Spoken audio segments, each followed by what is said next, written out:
Joining us right now to discuss this is defense and trial attorney Misty Marris. Thanks for being here, Misty. So let's start with the doctor that they were talking about, the doctor who treated Angela Craig, and what they said in testimony. You think it was very compelling. Why?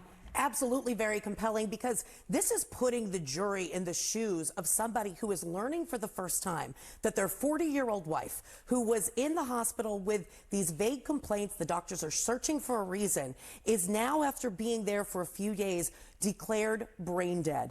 And James Craig's response to that, which was described as lackluster and unusual under the circumstances, that's something really compelling for the jury to hear. Now, the defense tried to attack that on cross-examination, said, well, you don't really know James Craig, everybody has a different reaction. But the message, it seems, was received on that direct examination of the doctor, who described the way that the message was received, and also that he said stop life-saving measures right away before trying to explore or ask about other alternatives. Just highly unusual, and really speaks to the prosecution's case. And also then the jurors also heard from this toxicologist talking about what substances, these deadly substances, and the levels of them that were found in Angela Craig's system. What does this do for the prosecution's case? And maybe even the more important question is, how does the defense counter it? So what we saw yesterday was a confirmation that there were these deadly substances from blood samples that were taken during her time in the hospital. So that confirms that these substances were in her body when she died. Now, that's really important for prosecutors, because they're putting together the pieces. This is a case that's built off evidence that needs to be explained to a certain degree. And so this is going to match up with the package that was received at the dentist's office of cyanide. It's going to match up with the internet searches. So searching about what's a lethal dose of cyanide? Well, now there's cyanide in her blood. And it also, Kate, speaks to the prosecution's theory of the case, which is that Craig actually administered that last fatal dose while Angela Craig was in the hospital. So it's also putting together that timeline.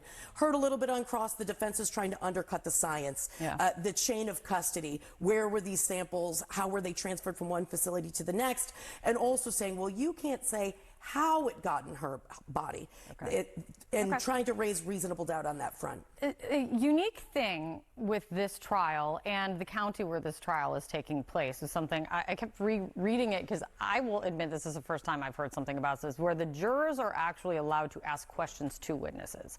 If they write them down, the judge approves them, says that they're good to go, then they can be read anonymously to the witnesses, and they are doing that here. How does that impact the dynamic of this trial? This is a really unusual rule, not unprecedented. There's other counties that have this rule. There's 3 states that have it in various areas. Really, but it allows the jury to really be engaged. I love it as a trial lawyer, watching the case, because as we know, when the jury gets involved and is asking questions, it can give you an idea about what types of information they're paying attention to, testimony, what types of questions they have.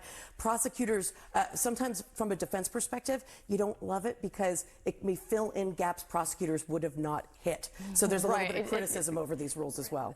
They become an absolutely active participant in the trial. It's fascinating. It's great to see you, Misty. Thank you so much.